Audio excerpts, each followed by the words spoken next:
Hey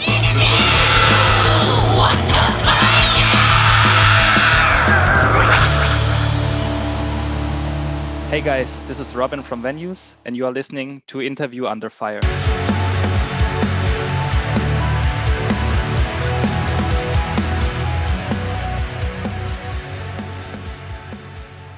What is up, guys? Welcome once again to a brand new edition of Interview Under Fire. This is your host, Sunny, this time along with the powerful voice and Robin Baumann.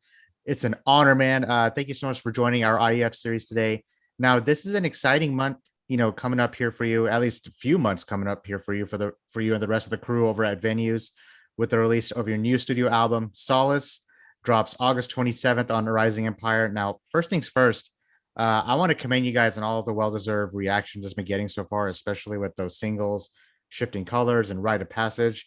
Shout out to Kerrang UK, and as they have labeled you guys as Venues as the German metal with the mission and a message. They weren't wrong. There's plenty of amazing things to unravel about this upcoming album. But before we get to all that and beyond, Robin, this is an important question I want to ask to start things off. How are you, man? I know you're in Germany. How's life out there? I know it's been pretty much over a year removed from the whole live concert experience. How are you, man? Yeah, I'm very fine, actually. And first of all, thank you for the invitation. Very glad to be here. Right now I'm talking to you from the south of Germany, close to Stuttgart. And yeah, today we have a pretty awesome day. I think it's 20 degrees and sunny. I just had an ice cream. That's good. So I'm feeling pretty good. But yeah, I mean, I think it's pretty similar to the States when it comes to the whole COVID stuff. Right. Yeah, I think we played our last show in, what was it? January. Oh, just a couple months ago. Oh, no, sorry. no, I thought you said last year. January as in like, okay. Yeah. Unfortunately. But yeah, I think if it comes to all the live business and everything, it's pretty much the same like in the States. Yeah, it's I mean, things are starting to open up here in Texas, but who knows what summer's going to look like. There's always that uncertainty going forward. I'm scheduled to get my vaccine sometime in the next couple of weeks, so hopefully things do start going up, on the positive side of things going forward. But Robin, you talked about you're in Germany, but what I want to do, Robin, I kind of want to wind the clock back here, several years back to maybe even 2015, because for listeners and fans who may not know, you guys technically got your start by the name Breakdown Your Venue. Is that correct? Yeah. And if you could just briefly talk about, that moment in your life that led to the forming of the official Venues into what you guys are today. I mean, does it feel like everything also went by in a blink at the same time? Yeah, totally. I mean, the history of Venues, or Breakdown a Venue, is kind of crazy, because there was never like a real start, like bam, now the band exists. Because when I joined the band, this was in 2014, and I moved to Stuttgart to finish my studying there. And I was looking for a band, and then I joined the guys of Breakdown a Venue were doing an audition right then for a new shouter. And I found them on the internet somehow and went there to the rehearsal room and jammed a little bit with them. And this was the start of when I joined the band and the whole project. And this was January 2014. Yeah. Okay. And whoa, man, yeah, a lot of stuff has happened since then, because we were like a total different lineup in the band back then. I feel like I'm recalling, like, you have to go through like a time machine with these different events that are going on through your head. It's hard to keep track of it, because it's almost feels like the last year went by faster than most, and then all of a sudden it's like 6 years since, what is it, 7 years actually, 2014 to 2021. I mean, that's true. I mean, sometimes Facebook or Instagram, they give me these reminders what happened like 5 years ago, and I'm like, what? This happened 5 years ago? How is this possible? And a lot of things have happened in between, and we're talking about life as of late, and many of us have also been away from the stage a lot, fans and musicians alike. But, Robin, I do want to ask, how are you keeping up your vocals these days? Is that affecting your musicianship? Is anything changed for you routine wise lately, if at all? I mean, yeah, we got a new album coming up, but how challenging is it for you as a vocalist, if it is challenging? Yeah, I would say it is a challenge, definitely.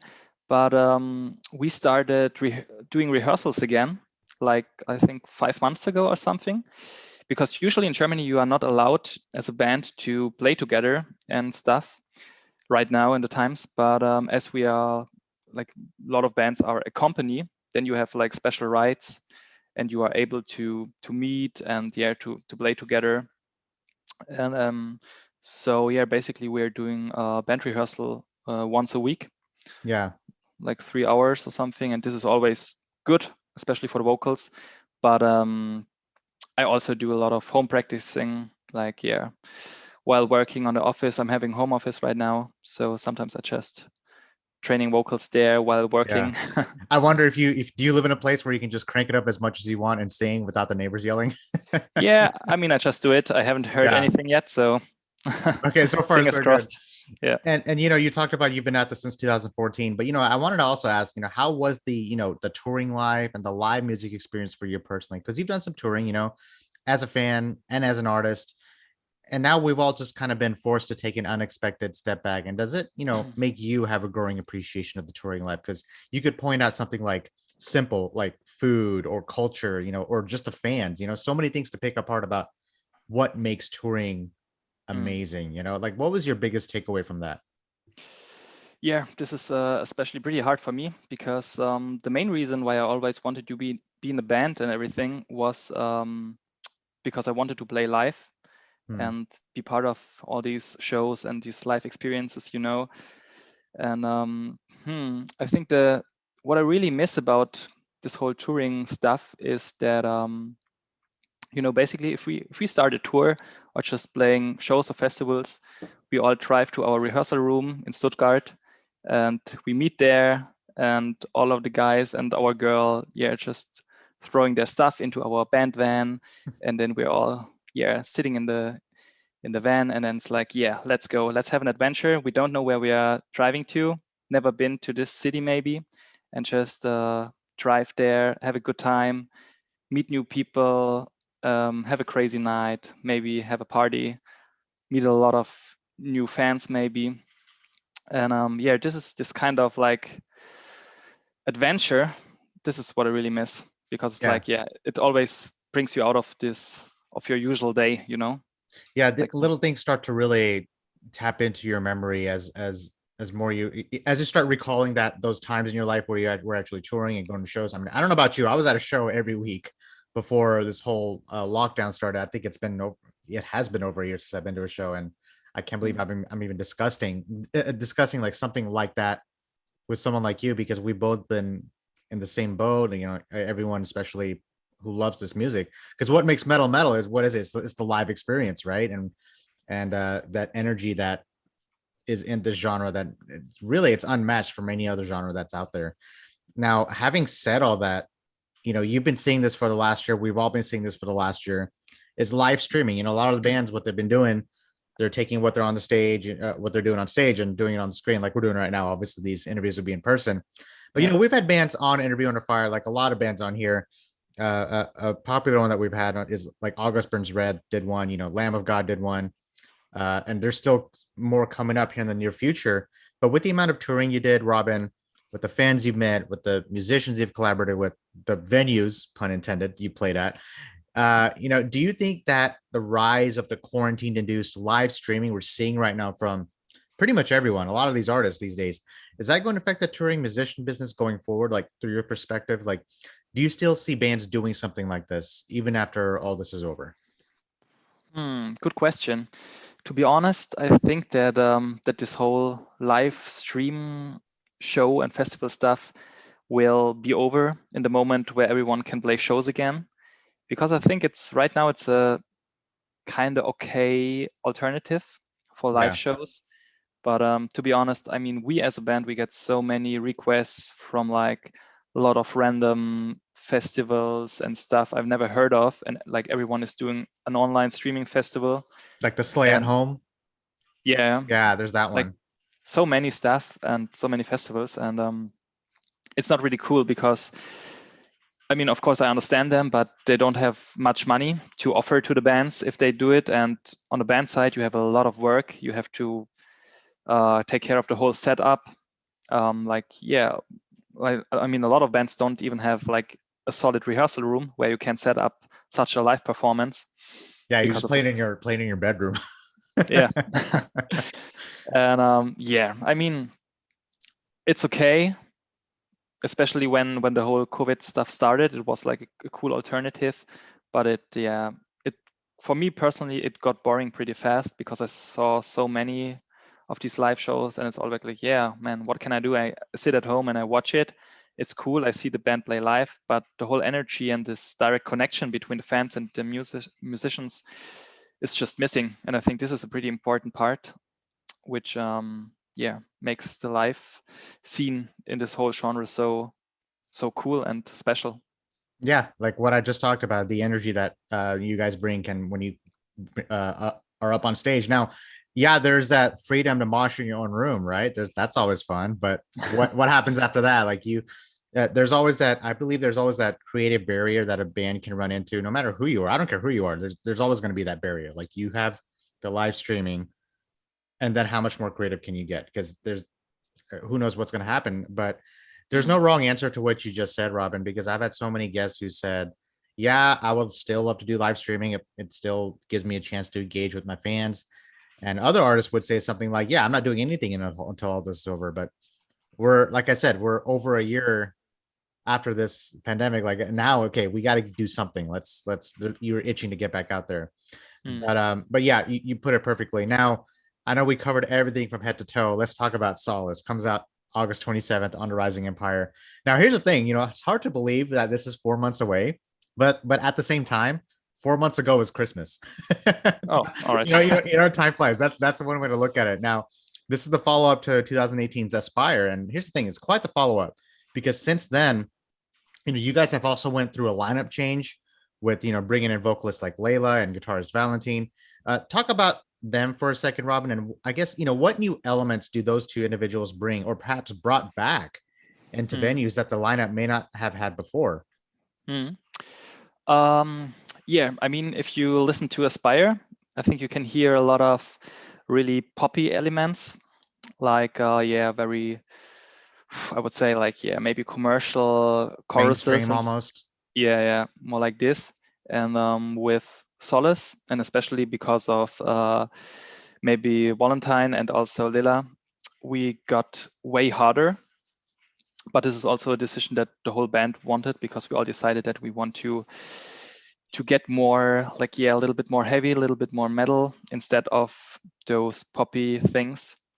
And especially our new guitarist Valentine, he's like pretty much into all these chanty and very progressive bands, and he tries to edit here and there where you sometimes can hear like some crazy guitar parts.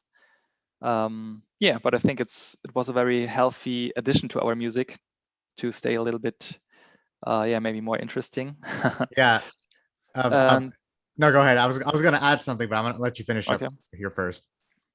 And with Lela, I think personally it's a extreme big thing for us to have her, and I'm absolutely happy with her, not just music-wise, because she's like a super great singer and she's like so good live, and I'm always like, wow, she really hits it like every time without problems, and she's so always on track with everything.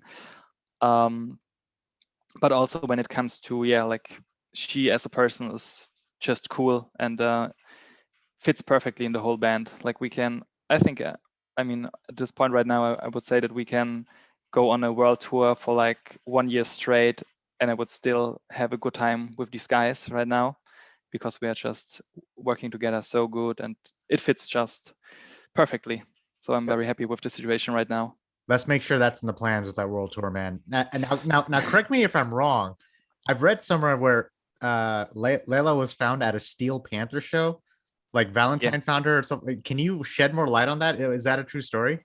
how you guys recruited Lela into venues? Yeah, that's a true story, and it's pretty crazy because back then when we were making music with our old singer, our guitarist Konstantin. He was on a Steel Panther show in Stuttgart. And back then, Lela had no band. And she has done an interview, I think, with the guitarist of Steel Panther. Okay. Or no, with the singer, I think. Yeah. And they jammed a little bit. Like they were, oh yeah, cool. I know this song. I like this song. And then they jammed a little bit with an acoustic guitar. And then the band asked her if she would be open to come on stage with them later for one special song and sing the song with them. And she was like, yeah, cool, totally. And they played like a really big show here in Stuttgart. I think it was in the arena. And yeah, Konstantin, our guitar player, was in the crowd. And then when the song started, they called Lela on stage and she performed the song with the band. And she sang pretty great, actually. And yeah, Konstantin was noticing this and was like, damn, this girl can sing. Who is this? And later, when Lela walked through the crowd again, after the song finished, Konstantin asked her or told her that he had recorded the whole thing with his smartphone and that they could share numbers so he can send the files over to her. And this was actually how the connection between our band and Lela started. And later then, when our old singer left us, we were all brainstorming and thinking about maybe potential singers who could join the band because we all wanted to definitely continue this project. And then Konstantin came up with this story and was like, guys, I know someone. And yeah, and then he just contacted Lela and sent over our first record and the new demos and everything. And yeah, I think Lela was like totally in from the first second and really wanted to join the whole thing. And yeah, that was like a crazy story that ended pretty well for everyone.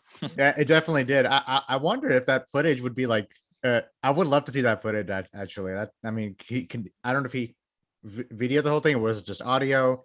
It was with a music, with a video, yeah. But yeah. I have to check. I've never seen it by myself, to be honest, because I only heard the, Lela started recording our songs then and singing them in the car and sent them over. And I was like, wow, okay, sounds pretty cool.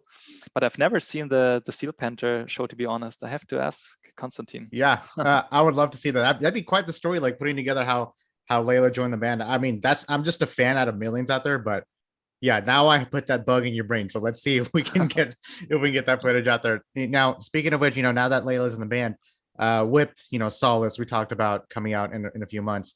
You guys did put out 2 singles, Shifting Colors and Rite of Passage. Now, this goes back to what Kerrang said, German metal with a mission and a message. Now, these 2 songs, the sound of contemporary metalcore, it's not an easy thing to accomplish because this vast world of metalcore can get saturated with so many bands trying to make a name for themselves, but Robin, you guys have something special here. I mean, when I heard these songs, post-rock, post-hardcore, melodic death metal even, and you talked about the poppy elements in the last record, you guys still had that, but it reminded me of a band like Evanescence, which is a great thing. It's kind of just all over the place, and coming, for someone like me, I really love that. I wonder, how difficult or easy was the thought process on choosing these 2 singles in particular? Like, how did you guys come together and decide, yeah, this and this, we know exactly how we want to present the record when it first comes out? Yeah, that's a pretty tough question, to be honest, because for Aspire, it was pretty clear because we were like, okay, we all know that these are like the strongest songs and we really love them. These have to be the singles. But on Solace, we were all like, pretty hard question. And actually, we involved a lot of people or partners. We worked together with them and wanted to have their opinions on what they think are the strongest singles on this record. So we talked with our booking agent, with our label, with close friends or other musicians, or even like diehard fans, and wanted to have all their opinions. And then we took all these results together, and then we checked what was the most or which songs got the most like impact, the most votes. Okay. And Yeah, actually, we ended up with Rite of Passage and Shifting Colors, like with as two of very strong ones, which everyone loved. And we also thought that especially Rite of Passage would be a good first impression of where the journey's going right now with venues. But to be honest, personally, I really prefer our next two singles that will be released because they are a little bit more, I would say a little bit more post-hardcore, maybe a little bit more metalcore. You already got me excited now. That's good. Yeah, but that's how we decided this time, which we want to put out. And another thing is that we really wanted to release a lot of singles before the album comes up. So we will, all in all, we will release 5 singles before the album drops. And so I think this time we are hopefully going the safe way here and show as much as we can before the album drops. Yeah, I do begin to wonder, how much did things change from when you first started composing on this record, Solace, to where you ended up finishing it? Was there already a specific sound you guys knew you wanted with Solace? Not really, because we were a lot of in discussions about how we want to sound and what we really want to create in the end. And also, COVID also played a big role here because at first we wanted to hit the studio in April, back last year. Yeah. And but we had to postpone it because of the whole COVID stuff, and the studio was closed and nothing was allowed back then. And then we said, all right, let's postpone it to summer. And I think this was a pretty good decision because back then in April, the record wasn't really 100% finished. It was already cool, but we were like, So it was really good for us that we still had a few months to work on this and to polish a few things that we wanted to change. But with venues, it's always like this because we are super bad at recording demos. We are, I think, the worst band on the planet. And so we never really know how it's going to sound in the end, how a song will sound when everything is like mixed and mastered perfectly. So it's always a big surprise when we first hear the final results. Yeah. Hey, the commonality is making the best of a situation. You guys definitely did that. Now, you talked about the polished sound. Now I have to talk about the production because it sounded so dynamic. I heard everything, by the way, with these songs, like everything as far as instrumentations, vocals, like everything in the background. I'm kind of an audiophile these days. Like, I'm very picky on how I want to listen to my music and the way I want to listen to it the older I get. Now, please tell me if I'm butchering this name. It was recorded with producer Christoph.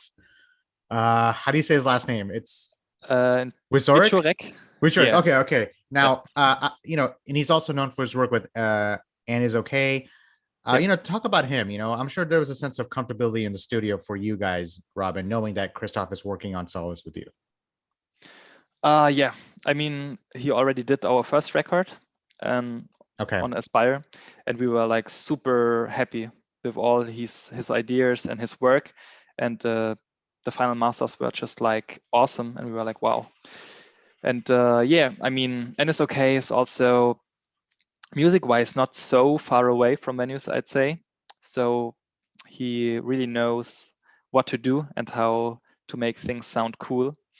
And working with him is just like super cool and easy. And it was like a no-brainer for us to definitely work with him on the second one. Because we were so happy with the first one. Yeah, and also I want to transition into the album artwork now. This is done by Venera Red Photography, is that correct?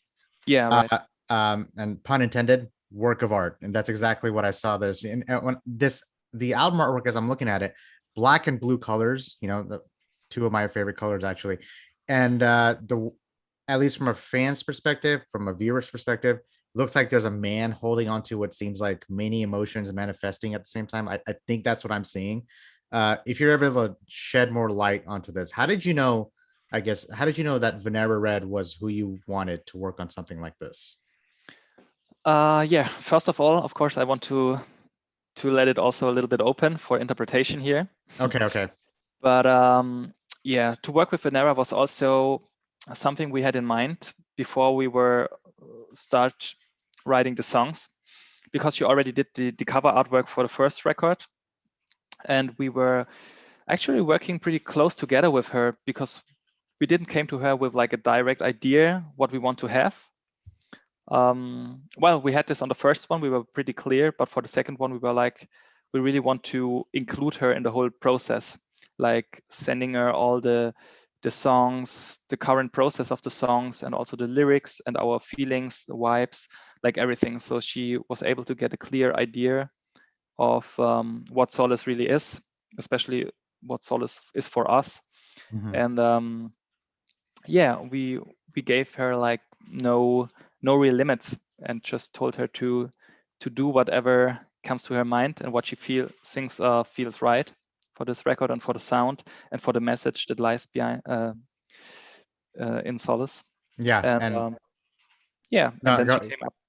Yeah, no, sorry, I didn't mean to interrupt you there, because as you're talking about it, I'm just thinking about that illustration in my head, because everything kind of just, it was great. Like I couldn't stop. I'm gonna take my eyes off of that, the cover art, because I also began to think about, between writing and structuring the songs and the production process, like you talked about, the lyricism throughout Solace. I began to think if there was a reason why you guys chose those songs, like another reason why you guys chose, Shifting Colors and Rite of Passage as singles before the release, if there was a theme to this album. Because so far, when I watched the music videos, I felt like I told a story as like Detective Lela was trying to solve a case where you are murdered and bloody laying on the floor of this, restaurant, as you had these like intestines hanging out. I recently just saw Mortal Kombat, and it kind of just, I'm kind of stuck in that realm right now. So it kind of just lined up perfectly. I do wonder if, I don't know how much you can tell me.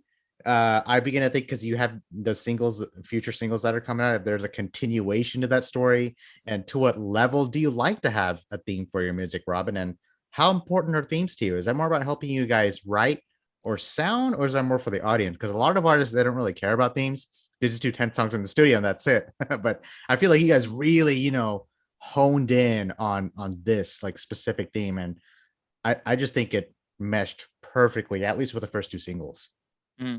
Yeah, thank you. By theme, you mean like the whole picture, or? Yeah, I don't know how much you can tell me, like if you guys do have a theme for this album in general. Okay. Yeah, now I got it. Yeah, I mean, the thing is that the songs, the sound, the cover artwork, the lyrics, that all of that stuff really, fits pretty well together. And I mean, of course, the big topic of this record also is Solace, because it was also a big personal solace for us writing this record and producing it during such frustrating times where you can't really do a lot as a musician. So this record is also way more personal than the first one, because we put a lot of personal feelings and experiences in the songs. But I have to admit that the music videos have absolutely nothing to do with anything. We just wanted, and this is something I really wanted to do since I started seeing music videos from Don Broco, and just doing like, you know these guys? Yeah, I do actually. I'm gonna have to look it back up now. Now that you even referred to them, I didn't even think about that. Yeah, and I mean, these are one of the rare bands where I really want to see the music videos, because the music videos are like so crazy and interesting that I start forgetting about the song that is playing. Is there one that sticks out in your memory? Because I'm actually, I kind of want to look one up. What one specifically that you think about the top of your head? Yeah, I think Greatness is totally crazy, but Everybody is also great. This was one of the first ones I saw. You're making this mental list in my head that I'm gonna have to check out after this interview.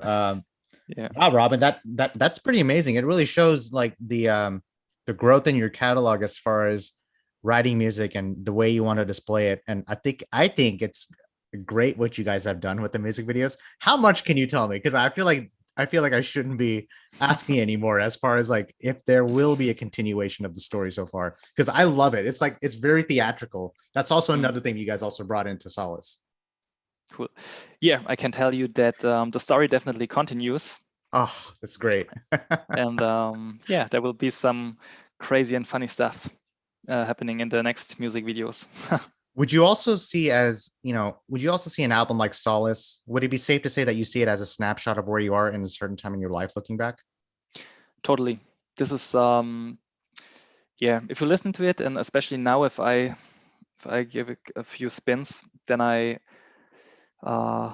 I mean, it really shows the whole situation where we were all in back in this time as a band. I mean, right now we are like, it feels like crawling out of a hole again. Now that we are starting to release singles and we shoot music videos, all this is pretty cool. But before this, we were all like sitting at home and had nothing to do. And we weren't able to see each other as a band, This was like super strange. And we only had like calls like this with a webcam. But a few of us had like big personal problems also when it comes to losing their jobs because of COVID. And I mean, yeah, a few of us working in the music industry, and which were hit pretty hard over here in Germany too. Yeah. So yeah, and we also had like personal stuff, endings of relationships and new beginnings. It was, yeah, the whole vibe of this record was something like, yeah, ending a chapter and starting a new one. Solace, you said it yourself, working on this album gave you that solace, away from all that. I mean, I don't even want to say, you can say negativity, but I think it just goes way beyond that. But yeah, totally. Yeah, and you nailed it perfectly. And like venues, I keep going back to the word venues because that's the name. The venues here in Dallas, they're starting to open back up, and I do see something like, from the different experiences and perspectives and your timeline that you have taken in, which we have discussed about, whether it's starting off with Breakdown Your Venue or the lineup changes or playing for as long as you have, and the people you have met and worked with during these 3 records, you have the 2 records and then you have the EP that you did. Yeah. And it still sounds like, you also did the handful amount of touring cycles, but it also sounds like you still have much left to put out there with Venue's artistic vision and yours, Robin. This is definitely something that you have a passion for. And I feel like you've experienced plenty already in your career and then some.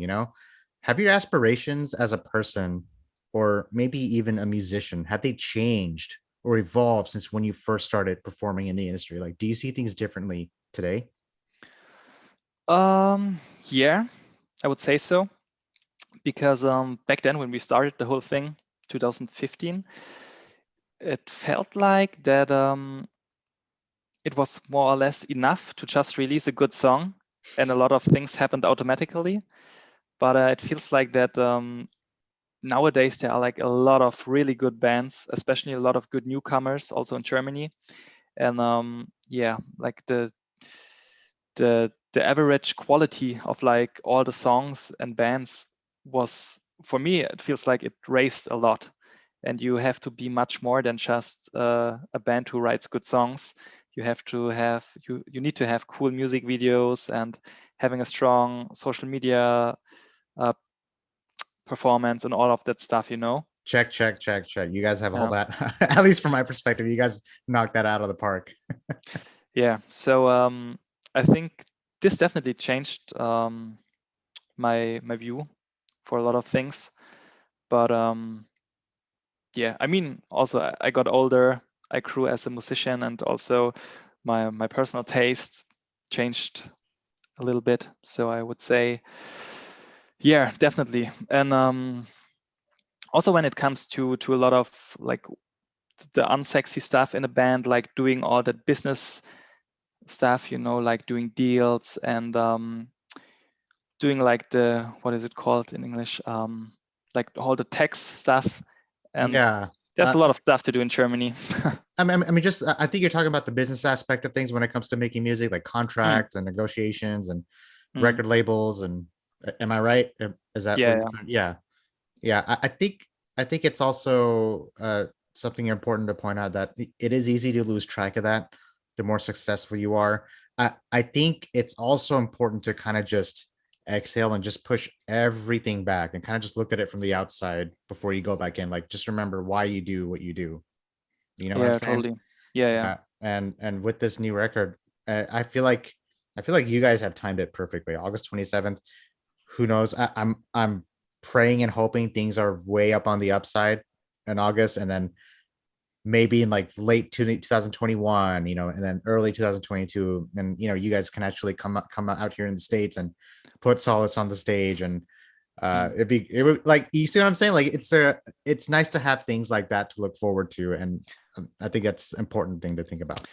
Totally. I mean, this is also the light of the end in the tunnel for us, just to finally hit the stage again and play all the songs from Solace live. If you weren't a musician, what would you be doing right now? Do you ever think about that sometimes? If I would be no musician? Yeah.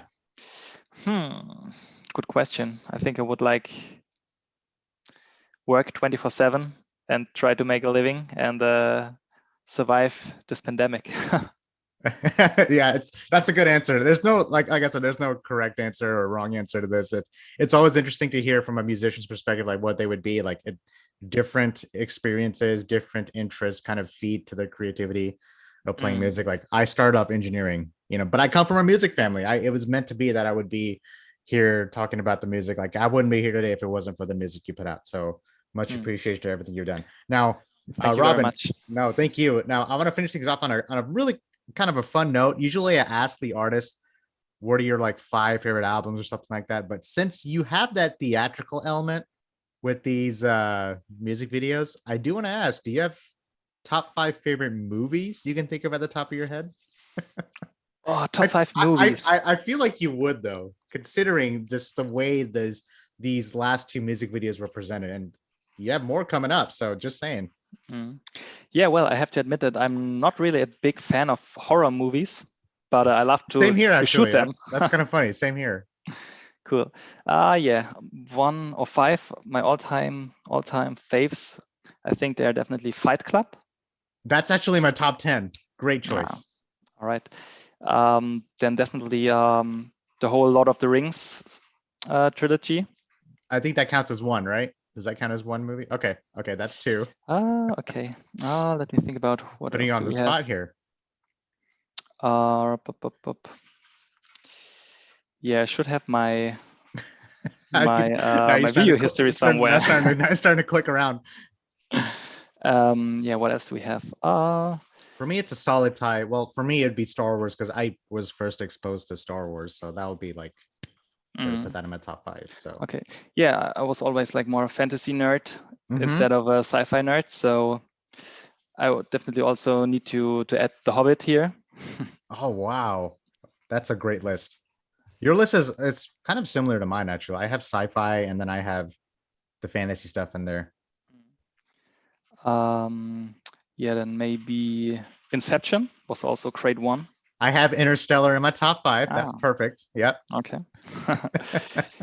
And maybe one for the ladies, 500 Days of Summer. That's a great movie. That made me my favorite romantic comedy. Guilty pleasure. Not even a guilty pleasure. That's just a great movie altogether. And I mean, just Joseph Gordon-Levitt, Zooey Deschanel. I mean, gosh, that's a great movie. Like, everything, all that entire list kind of just pertains to. I had a horror movie in my top 5. Have you seen 28 Days Later? Dude, I was thinking about to give you this one because this is my all-time favorite horror movie, because like the aesthetics are so great and the soundtrack and the whole story. For 20 Days Later? Yeah. Are you kidding me? You're the only other person who actually admitted to that. Because really? Yeah, nobody else ever even mentions that movie. I mean, to me, I think it's a coming of age zombie movie. Like, zombie movies these days, I felt like they're very repetitive. It's very like The Walking Dead.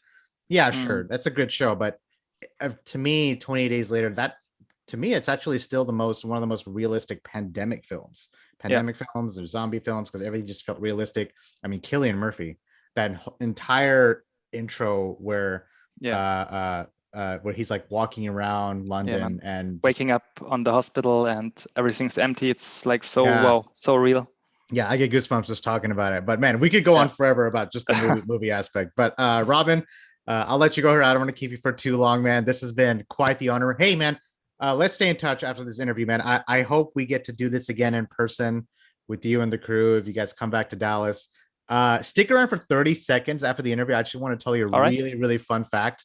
But Do you have any last words, any shout outs, just anything you'd like to plug in as far as venues and Solace before we finish things off here? I know you talked about new music videos coming out soon. I don't know if you have the dates for that, but just anything for the fans and listeners who are tuning in.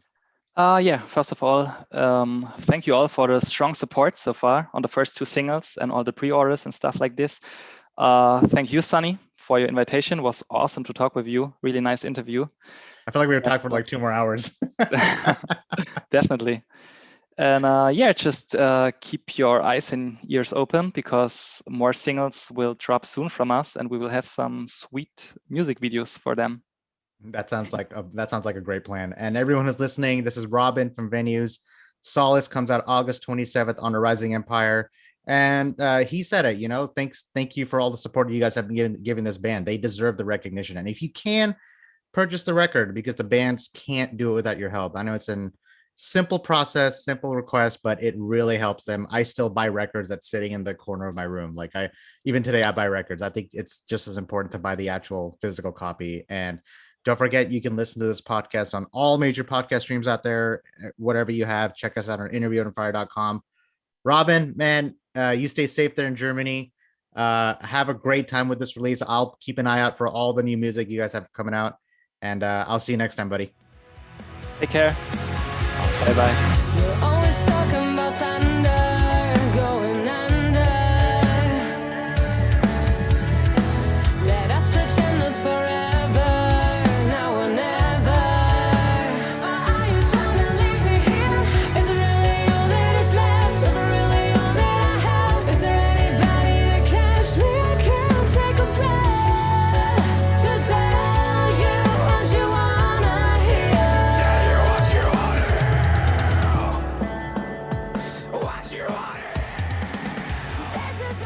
Hey guys, thanks for listening to Interview Under Fire podcast. If you guys liked what you heard, please subscribe and share our channel. And please leave a 5-star review, as that helps us tremendously.